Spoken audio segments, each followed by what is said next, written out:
Welcome everyone. My name is Bill Lester. I'm with University of Florida IFAS Extension Service in Hernando County. And in this video, we're going to go through a little overview of invasive plants and animals. So what exactly is an invasive? It's technically anything that's not native or exotic to Florida. This includes plants and animals that exist outside of their natural ranges. What happens is they come to Florida and they form self-sustaining and expanding populations within native plant communities. The reason why they're able to do this is because when they come to this country, they leave all the predators, the parasites, the insects, the animals, everything that would normally keep their populations under control in their native land. They leave those all behind because they're not here in Florida. Invasives have a negative impact on the native habitat or species. Now, not all non-native species are considered invasive. For example, the picture of the crepe myrtle here, it's not native, but it's also not invasive. It's introduced. So many plants that we have in our landscapes and we enjoy growing here in Florida come from other countries. We brought them here deliberately. If they stay under control and we can use them as crops, we can use them as landscape material, and they don't spread out of control, they're just introduced. Sometimes we'll mistakenly bring plants to this country that get out of control and start romping through the woods, and they're considered invasive. Invasive plants become weeds in natural areas because they displace native plants and associated wildlife, including endangered species. Because these invasive plants can outcompete native plants, they have fewer predators, they have fewer diseases, they're going to grow better, and they're going to push our native species right out. And what they do in the long run is they can alter natural processes such as fire, which is very important in natural Florida environments, and water flow. So why are invasive plants such a problem? Well, 30% or about 1,300 of the different plant species growing on their own without cultivation in Florida are non-native. Some of these have become serious problems for land managers. For example, the air potato vine that you see pictured on the right. And over $34 billion were spent by the state of Florida agencies alone to control invasive plant species in aquatic, wetland, and terrestrial habitats during 2004 and 2005. So this is kind of an old number. The cost to Floridians has probably gone up, not gone down. And I know for a fact that state of Florida has crews of people that go through Florida managed properties and Florida parkland, and all they do 40 hours a week is look for invasive plants and spray them. So it can get very, very costly to not eliminate these plants, but that's just to control them. So how do all these different invasive species of plants and animals and insects get here from foreign countries? Well, seeds and weeds come in through imported nursery plants and soils. The aquarium industry a lot of times will bring in aquatic plants from other countries. People will have them in their aquariums. When they get tired of them, they'll throw it in a nearby lake or waterway, and we have a new invasive plant. Whole plants and fragments come in ballast water from foreign ships, and also sometimes actually on the ship. That's a way that we get a lot of invasive snails, aquatic plants. They come in as flowers and fruits that are brought home as souvenirs by people who travel to foreign countries. Technically, that's not allowed, but the USDA is only able to catch a small percentage of the different things that are illegally or improperly brought back to the country from people on vacation. Aquatic plants get spread on boat trailers, propellers, dive gear, or in bait wells. That's why many times it's very important that you clean your boat and your propellers off when you leave a waterway so that you don't introduce weeds into another waterway. Also, the exotic animal trade. People will have all kinds of different animals as pets, snakes, lizards, larger animals, and then when they get tired of them, they'll release them, and that's how we've gotten a lot of our invasive larger animals here in Florida. Once these invasives are here, they spread in many of the same ways. Seeds and spores are dispersed by wind, water, birds, and other animals. Plants can be fragmented, like by a boat propeller or a mechanical harvester, and the fragments, if they get loose into another waterway, are going to grow up into new plants, and now that waterway is contaminated also. Yard waste or spoil material from dredging or construction is dumped somewhere else. This is how a lot of invasive plants get moved around when soil is moved from one area to another, or fill dirt is moved to a new neighborhood. You're not really sure exactly what it might be bringing in as far as seeds and plant material. Root systems, or the plant expands and gives rise to new plants. This is basically once an invasive plant gets loose in the wild, out in the wooded area, it just spreads and spreads and spreads. They can be spread through contaminated clothing, mulch, or other equipment. Many times, seeds, diseases, and plant parts will get spread from one yard to another by companies that cut lawns and they don't clean their equipment off very well. And then intentional or accidental release of animals. Some people will have exotic animals and they may get loose. We've had problems with monkeys, parrots, different types of birds and lizards, especially down in South Florida. Or sometimes they may have an exotic plant, some type of snake or lizard, and then intentionally release it when they get tired of caring for it. The University of Florida has a website called the University of Florida Plant Assessment, where they look at all these different plants that have been brought into the country, many times as maybe house plants or ornamental plants, and on a regular basis they re-examine them to put recommendations on whether this plant is invasive, could potentially become invasive. Sometimes they'll attach a caution label. People need to be very careful on how they manage those plants, make sure they don't escape into a wild area. And then this helps to determine exactly which plants are going to be outlawed or banned or prohibited under all circumstances.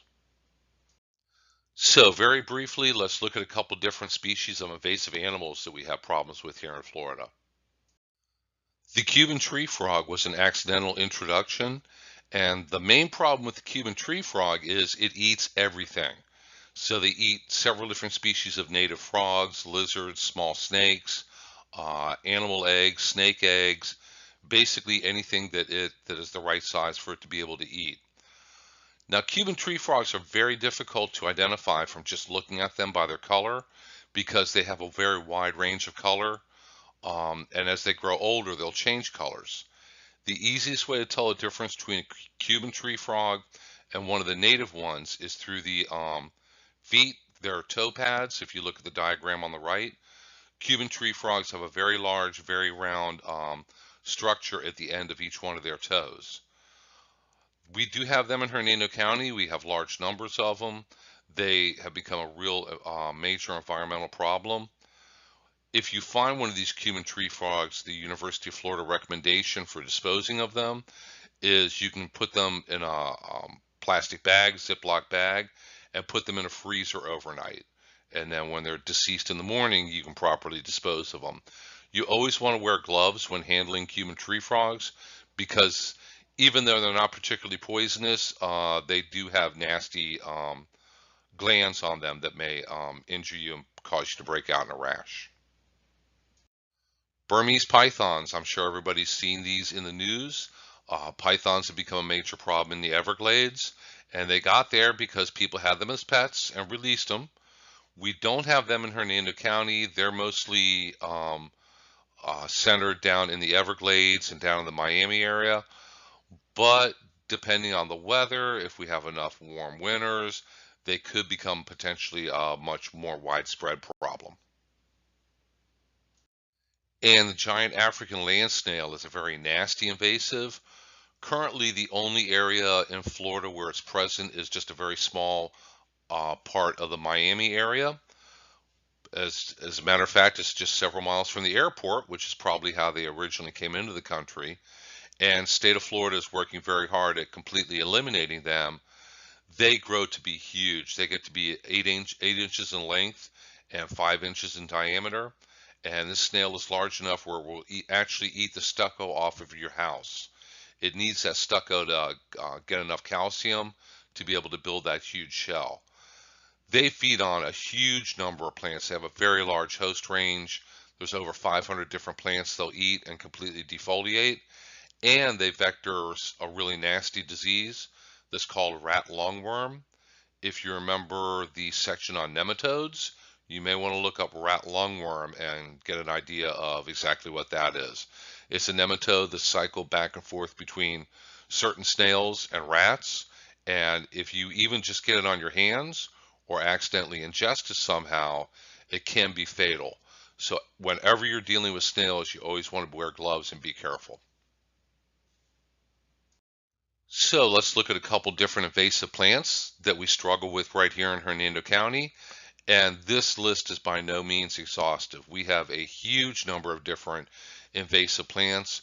Many of them are very common. I can guarantee you that either you or your neighbors have them growing as landscape plants in your yard.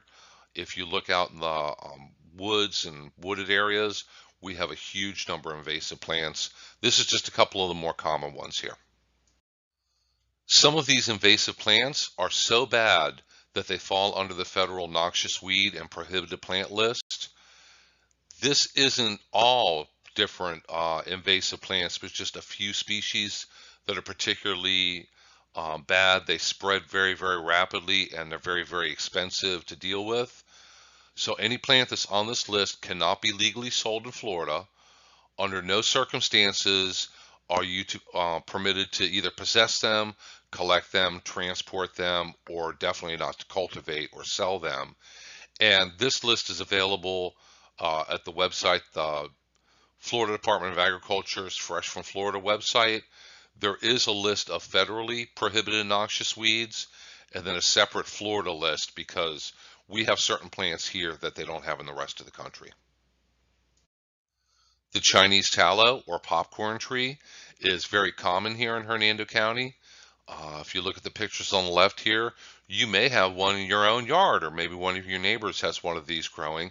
I know I have a neighbor right across the street that has one of these in his yard. This is prohibited, so you cannot go to a nursery and buy this. People are not allowed to propagate these plants and sell them to other people. It grows to be a fairly large tree, about 50 feet tall. It does have attractive fall color. The leaves will turn red and fall off in the fall. This tree does produce white seeds that are spread by birds. That's common among a lot of the worst invasive plants is they'll flower, they'll set some type of fruit that's consumed by birds or another animal, and that's how they get spread far and wide. These trees release a toxin that changes the soil chemistry and then prevents other plants from growing around it. And they're very durable too. I've seen these trees literally destroyed in a storm or a hurricane, and they just start to sprout and grow right back. So they definitely have to be cut down and properly removed to get rid of them totally. The Brazilian pepper is a small tree that was originally brought to Florida as an ornamental. Another common name for it is Christmas berry or winter berry. These trees will flower in the fall. Beekeepers really like the flowers. Apparently honeybees really enjoy the flowers. And you can see in the picture in the lower left here, they form very attractive red berries right around Christmas time. So that's how it got one of its common names. Now this tree is prohibited and outlawed here in Hernando County. If you have one of these growing on your property, eventually code enforcement is going to get to your neighborhood, and if they notice it, you're going to get a notice on your door. Here in Hernando County, these trees are mostly a problem over on the coast in Weehee Wachee and Hernando Beach areas, but the county has been working very hard on getting residents to remove these trees. The county has been removing them from all county property, and code enforcement has been following up, and Extension's been very involved in creating the educational materials for homeowners about how to be able to identify these trees, how to properly remove them, and how to do it in a way that the trees are not going to come back. Problem with these trees is when they get loose in salt marshes or areas along the coast, they'll push the native mangroves right out. And the native wildlife and fish do not use the Brazilian pepper as a hiding and feeding place like they do the mangroves. And Brazilian peppers will form a very tight, very thick monoculture and push all the native plants out. But like I said, we're working very hard on eliminating them here. If you ever visit anywhere further south in Florida, Other counties have a huge problem with this tree. If you go down just as far south as Tampa, Petersburg area, they have huge numbers of these trees alongside of the highways. And they go as far north as Fernandina Beach and really up around the Big Bend area over here on the Gulf Coast. So it's a major problem. The white lead tree is also prohibited here in Hernando County. It, like the Brazilian pepper, is mostly a problem in our coastal neighborhoods. This tree is very commonly found in Hernando Beach, Weehee Wachee. It looks very similar to a mimosa tree. It has the small compound leaves, but a white lead tree will get a small round white flower that looks like a cotton ball, and it flowers and sets seeds in these seed pods year round. As soon as those seed pods fall and hit the ground and break open, you'll have new trees. This tree spreads very, very quickly, and like the Brazilian pepper, the county has been in the process of removing these trees from all county property and informing residents that they have to remove the trees also. The water hyacinth is a very rapidly growing aquatic weed that was introduced from South America in the 1880s. It was originally brought here as an ornamental. People would actually plant it in their lakes and rivers and creeks because they thought it was attractive. It does flower, but it grows like crazy. It can, under the right circumstances, it can double its population in 12 days. This has been a very expensive invasive plant that we've been dealing with here in Florida for many, many years. It will completely block streams, rivers, canals, blocks boat traffic, reduces light and oxygen levels in the water, completely changes the ecosystems of freshwater systems, uh, will displace native fish. So it's been a very, very expensive and very difficult plant to control. Currently, it's under maintenance control in Florida, which means every year we continue to spend large amounts of money on either mechanically pulling this out of waterways or using a lot of herbicides and biocontrol insects to help get the population under control. Chinaberry is another invasive tree. It's not banned, but it is a very difficult invasive to control. This is main problem in pastures and range and pasture animal management because it'll pop up in pastures. The seeds are toxic to farm animals. All the different parts of the plant are. It is very attractive. The picture on the left-hand side in the upper corner is what it looks like when it flowers. And one of our clients sent me that picture just a few weeks ago when it was in flower, wondering what kind of tree this was out in the woods that was flowering and looking so pretty. And I had to tell him it was a very nasty invasive chinaberry. So this is something that if you have any kind of pasture, if you're dealing with any kind of farm animals, you have to keep your eyes open for to make sure that it doesn't come up. And like many other invasives, it will just spread, it will form a very dense thicket and displaces all the native vegetation and animal life around it. The air potato vine, many of you are probably familiar with this plant. It is prohibited. It's on the Florida prohibited plant list, has been for many years. This plant has been in Florida for over 100 years. It grows just great here in Florida. The problem is that nothing here in Florida eats it. None of the animals, none of the insects, plant diseases don't bother it, so it's just basically left alone. Grows very rapidly, will grow several inches a day during the summer, during ideal growing conditions. The problem with this is once it gets out to natural areas, it climbs up into trees, so when they have a controlled burn, that's supposed to burn out just the brush down at ground level, the fire will actually climb up the vines, get up into the tops of the pine trees, and now it kills the pine trees. So this is a very nasty invasive that we've been doing a lot of work with. Fortunately, there is a beneficial insect and there are ways to control it, which we'll get to in just a few moments here. Coral ardesia is not prohibited, but it's definitely not recommended. It's native to Japan and India, was originally brought here as a landscape plant, and if you see patches of it out in the woods, it does look attractive. It's a fairly low growing plant, maybe knee high. grows well in the shade, underneath trees, flowers, gets these very attractive little red berries. The only problem is these berries are eaten by birds, the seeds are spread all over, and this is a plant that once it gets out into the wooded areas will just grow and grow and spread. Sometimes it reaches densities of more than 100 plants per square meter, and obviously when it gets to that density, it's pushing out all the native plants, blocking the native space in the woods where all the different plants or different animals are going to feed and live. So this is a very common invasive plant that's found in the woods in this area. The mimosa or silk tree, very commonly found here in Hernando County and in other parts of Florida. I mentioned the white lead tree earlier. These two trees look very, very similar to each other. The only easy way to be able to tell the difference is when they're flowering. The white lead tree's flower is pure white, and the mimosa is pink and white. So it's also in the legume or the bean family. So these flowers are going to create large seed pods that when they fall off the tree and break open, it's going to spread the seeds far and wide.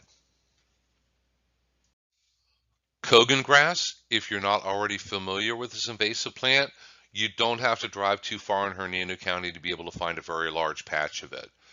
Kogan grass was originally introduced from the Philippines into Mississippi as a possible forage in 1921. Back then, they didn't realize just how quickly it spread. This plant spreads by rhizomes underground, and then in the spring, it also flowers and spreads by seed. The easiest way to be able to identify this grass is if you look at one of the blades, the midrib is not right down the center of the blade, it's offset to one side or the other. This invasive weed is very, very difficult to get control of. Just simply cutting it is not going to do it. Spraying it with an herbicide is not going to do it. Burning it is not going to do it. But the University of Florida has put together a control program that if you follow it for 3 years and use a combination of mowing and burning and spraying with herbicides at the correct time of year, you can get pretty good control over it. But even then, with this weed and many others, we don't talk about eradication. The best that we're ever going to get is some kind of control. Lantana is a very common landscape plant, but there is one species, the Lantana camera, that is invasive. This came here from the Caribbean and other areas in South America, Brazil, I believe. And the way that you could tell the difference between the invasive lantana and the domestic lantana is the invasive lantana, the small flowers in the clusters are different colors. It tends to just come out of nowhere. It'll pop up out of nowhere. If you didn't plant it, if you didn't buy it and plant it intentionally, it's probably the invasive. And even though the flowers are very, very attractive to butterflies, bees, and other insects, the problem is that the invasive variety will flower and set seeds. It does set very small black seeds that can be poisonous. Birds will eat the small fruits and spread the seeds all over, and that's how it may have popped up in your yard or on your property without you planting it. So the invasive variety is a huge problem and needs to be removed. Now, a very good substitute for the bad invasive variety of lantana is our own native variety of lantana, Lantana depressa, the pineland lantana. So this plant grows very well in our area. It's native to and very well adapted to pine sandhills. It doesn't grow nearly as large as the invasive lantana. The invasive lantana will get almost 6 feet tall, grows in a very large clump. The native lantana grows much lower to the ground, but is still a very attractive addition to your landscape. Another commonly used landscape plant that is invasive is Nandina or heavenly bamboo. This might come as a surprise to some of you because I know many people will have this in their landscape. Landscapers and home builders a couple years ago used it very frequently in new home construction. It was brought here from China and Japan many years ago. Now they do have what they call non-invasive cultivars because they say they're sterile. But if you're out shopping for Nandina or Heavenly Bamboo and you're not positive it's one of these sterile cultivars, is probably something that you want to stay clear of and remove from your landscape. And the small red berries or fruits that it produces are toxic to dogs and cats, domestic pets. So if you have pets, you may want to steer clear of this one. The common sword fern or Boston fern that you can go to any big box store and buy in a hanging basket is not outlawed, obviously, because they are being able to sell it legally, but it's definitely not recommended to be grown down here in Florida. That's because it spreads so easily through spores and also spread by the tubers. The picture in the bottom right hand corner here could have just as easily been taken at our Master Gardener nursery. We have a problem with it. Obviously, somebody had some Boston ferns there years ago and they started to spread. And once they go, they really take off. This does crowd out all the native plants, forms a very dense monoculture, pushes out all the native ferns because it's so aggressive. So it's one of those plants that even though you could go to the store and buy it, you really don't want to have in your yard, and you really never want to recommend it to anybody else either. The Mexican petunia is another invasive weed that we struggle with at the Master Gardener Nursery. This is a very common landscape plant. Homeowners really like it because it's tough as nails. It comes back after every winter, grows, flowers very well, but it's also extremely invasive. The plants will set seeds. When the seeds blow around, they will pop up in your neighbor's yard. They'll pop up in the woods, in parks, and wild areas, and it's a major problem here in Central Florida. Comes in a couple of different colors. Um, it is limited as frost tender in North Florida, so it doesn't spread too far, but it is a huge problem right here in Central Florida. It grows very well here. Now, there are a couple different strains or varieties of Mexican petunia that are available now that are listed right here. But if you're not positive that you're getting a sterile variety, these are varieties that do not set seeds, so they're not going to spread, then you probably want to steer clear of it and not recommend it to anybody else.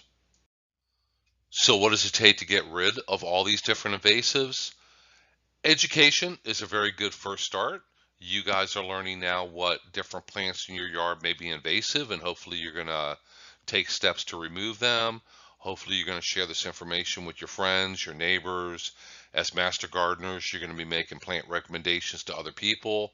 So of course you're not going to recommend anything that's invasive or could be invasive. Sometimes we have to resort to actually outlawing the plants, like we've done here in Hernando County with the Brazilian pepper and the white lead tree. A very good place to start is right with your own property to manage it and slow the spread of these invasive plants. Go ahead, many times physical removal works very well. For a lot of these, you have to resort to chemical removal. For example, with Brazilian pepper and white lead tree, if you have a large one in your yard and all you do is cut it down, all you're going to do is make it angry. It's going to grow right back in a few months, and now you're going to have 10 of them growing out of that stump instead of one. So you're probably going to have to resort to using the proper herbicide to treat that cut stump so that the tree doesn't grow back. And you can always get involved and continue to learn.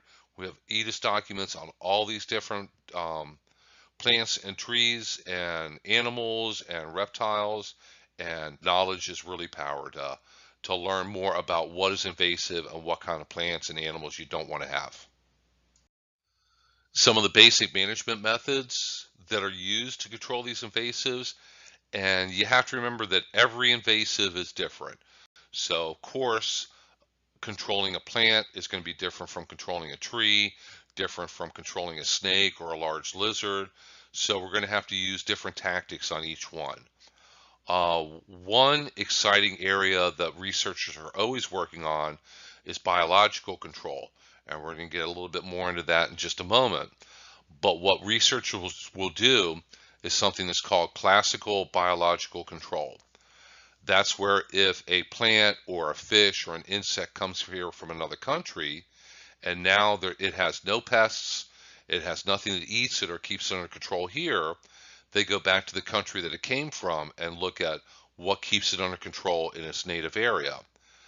Now, they're not going to just bring any insect or any other biological control over here from another country without thoroughly testing it for several years to make sure that it's very host specific.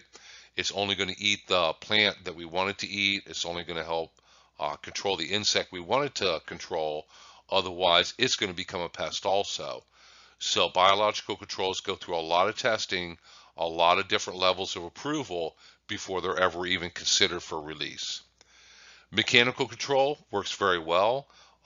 We have developed large pieces of equipment that go through ponds and lakes and physically dig up and pull up the aquatic plants out there. And that way you can turn them into compost or mulch. That's a very good way to deal with them. A tree that you may have heard of that's a problem in South Florida called Melaleuca. They found that if you take that, chip it up, it makes very good mulch and very good use for an invasive tree. There's other physical methods, hand pulling, drawdowns, which is where they lower the water in a water area for an aquatic plant, flooding, burning, dredging, a lot of different ways that we can go about controlling these different things. So we're going to look at a couple different biological controls here that are available now for some of these. Like I mentioned, with invasive plants, researchers will go back to the country where they came from and look at what keeps it under control in its native country. Because air potato vine in Asia and Africa, where it grows naturally, is not a huge problem. Tropical soda apple in the countries where it came from is not a huge problem. So what eats it there? And we found some very good biological controls. The air potato leaf beetle is a small beetle that was found over in China and also over in Nepal, brought back here to the US, put through years of testing, and they found that these beetles will eat only the invasive air potato. They will not eat anything else. They do not eat any closely related plants, because keep in mind in that same family you have sweet potatoes, yams, a couple other food crops. The air potato leaf beetle will only eat air potato vine. So several years ago, we began releasing these in Florida, and it's worked out very, very well so far. Now, any kind of biological control you release to control a plant is not going to wipe out the plant. It's not going to make the plant go completely away, but it definitely helps. It'll help keep the plant under better control, slow its spread, and when you combine biological control with physical control, chemical control, and some other methods, you can get a pretty good level of control on that invasive plant. Tropical soda apple is a very nasty invasive plant. It has very, very large spines. It is a very major problem for cattle ranchers because when this gets loose on in fields where the cattle are feeding, it's closely related to tomatoes. So it will form a little fruit that looks kind of like a yellow or green tomato, and the cattle eat it. And then the cattle spread it in their manure all over the field, and it spreads and spreads. So we found a tropical soda apple leaf beetle that was released several years ago that is also helping to keep tropical soda apple under better control. Now, when we're trying to use chemical controls or physical controls to slow the spread of an invasive plant or tree or help get it under control, timing is very important. University of Florida does a lot of research on all these different invasives, and there's a lot of very good EDIS documents that are available that show exactly what time of year you want to use some kind of method, like either the picture on the right in a lower corner, that's where they cut a tree down and they sprayed an herbicide on the stump. That herbicide is going to get sucked into the tree stump and taken up by the roots, and that one will not grow back. On the right hand side, the upper picture is a control method called hack and squirt. Foresters will use this out in the forest where you just chop a hole in the side of the tree and spray a concentrated herbicide into it. You have to use the correct herbicide, and it has to be the correct time of year also. You have to do these things just right for them to be effective. So for a lot of these recommendations and controls, you really need to do a little research on the specific plant and find out exactly how to do it correctly. So that's about it for a very brief overview on invasives. A couple highlights of some of the more common invasive plants and animals that we have here in Florida. Keep in mind we have a huge number of invasive insects here also. Some of our worst plant and agronomic pests are invasive insects. So We have a lot of continued training on this. We have a lot of our workshops are based on different invasives and new invasives, because every time you turn around, there's something new coming to the state of Florida also. But I think this will give you a really good overview on invasives and why there's such a huge concern here in Florida and why Extension is doing so much work on them. Thank you.